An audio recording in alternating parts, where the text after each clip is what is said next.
Going on Saturday. We're going to Germany for what is the 3rd year anniversary of Pegida, which is a mass organisation which demonstrates about the Islamisation of Germany. We're going tomorrow. I need to get my hair cut. I've got so much stuff to do. Let me start off with the flicking through before I went into the papers, just flicking through my local news. Man slashed with knife in outrageous Luton road rage attack. Okay. Now, if this would have been 3 white men slashing a Pakistani Muslim, then this would be described in a very different way. But let's go through. A gang slashed a Luton driver with a knife after he signalled at them for driving dangerously. Now, the reason why this springs to my attention is because there was a man called Mark Sharp in Luton who a car was driving erratically like this and he went like that. Now, after that, they rang their friends. They followed him, and in front of his son when he was going to get a takeaway, they beat him with baseball bats, sticks, poles. More of them come. 2 cars of them, full of them come. They got out with weapons. That he would not go down, and they snapped the knife off in his head in front of his son whilst he was going to get a takeaway. The victim was in his car at the traffic lights at the junction of Denby Road and Bishopsgrove Road. For any of you who don't know, that is the Sharia zone within Luton. Another car, a silver vehicle, which may have been a Hyundai, overtook them. He thought their driving was dangerous, and as a result, he flashed his lights and made a gesture towards their car. The silver car then stopped. 3 occupants got out. Of course, never 1, 3. Always multiple numbers, never 1. They approached the victim's car, they assaulted him, and they slashed him with a knife. Seems like a fair response to giving them a sign. The offenders are described as Asian. Asian. I'll save you a job there on your editing, yeah? I don't know why we edit that out. I really don't know why we edit that out. His story, this geezer's trying to get off with the acid throw thing, you know? The girl out of, what's her name, Fern. And her fella's thrown acid in some lads in the club. He's trying to say he saw these men and he saw them with a little bottle of liquid, so he thought they were spiking a girl's drink. So he was the hero who come to save the day, took the liquid off them, and he wanted to show that it was empty. That's what he's saying. That's how he's trying to get off of it in court. That's how he's trying to get off of it in court. Oh, I'll give Rooney a break every day. Every day. Billionaire media mogul Michael Bloomberg blasted Brexit as the stupidest thing any country has ever done.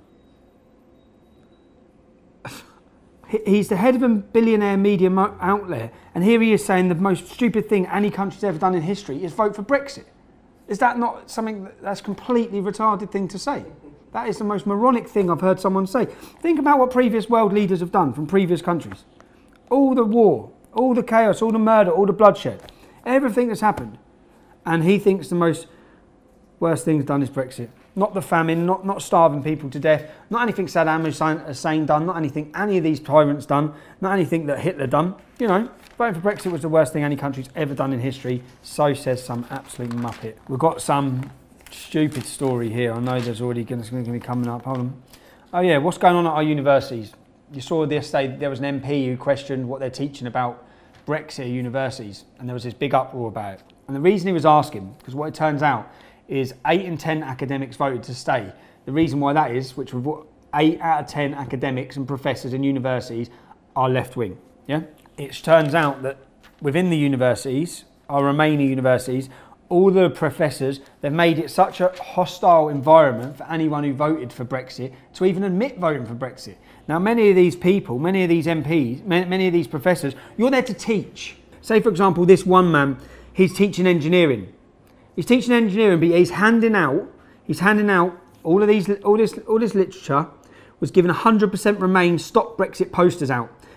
That's not your job. Your job in that university is to teach, not to promote your politics. And when you go through all of these, you find out that the EU give £1 billion a year to the universities, which is where it's all stemming down from, which is why they're all becoming we have such groupthink in our universities. Everyone thinking the same. And if you think any differently, you have to remain quiet and be quiet because you'll be intimidated, bullied, or even attacked by some of these left-wing fascists.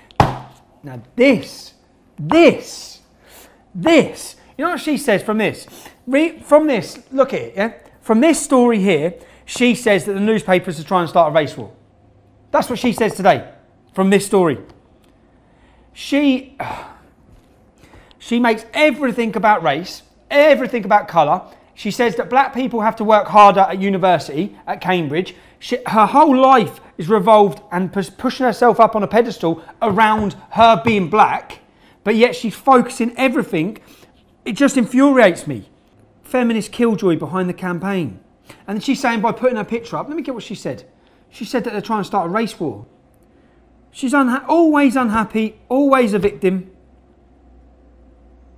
Accused her, and then what she said is it's disgusting that some of these rich middle class students, they you know, like in their little gap bit from university, they go and help in Africa.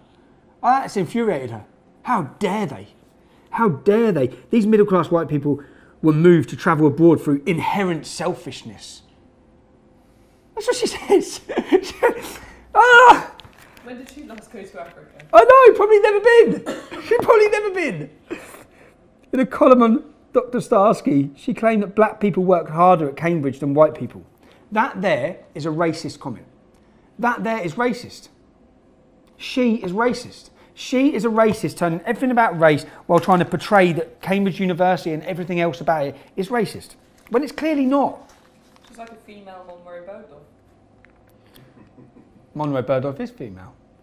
You transphobic. Anyway, look. I hope she fails her degree. Right, I'm going to get my hair cut. We're going to Dresden. We're going to Germany, and you're coming with us. If you're watching this on Tommy Robinson's show, you'll be there every part of the way. You'll be on the plane with us. You'll be off the plane with us. You'll be meeting Lutz Backman with us when we land at the other airport.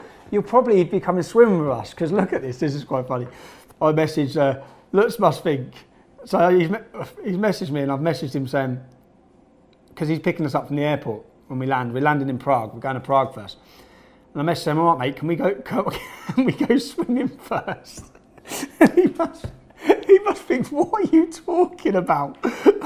You're coming out here to give a talk at our event, but you want to go swimming. And yes, right, because if you've been to Prague, Prague has the best indoor swimming complex going. It's got 2 of them. So whenever I go there, I like to fit it in. And Oh, Tommy, that's going to be quite difficult for me because, as you can imagine, there's millions of things to do for the birthday celebration.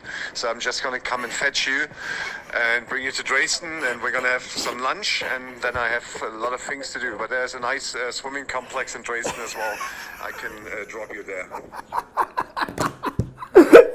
He must think, what are you on?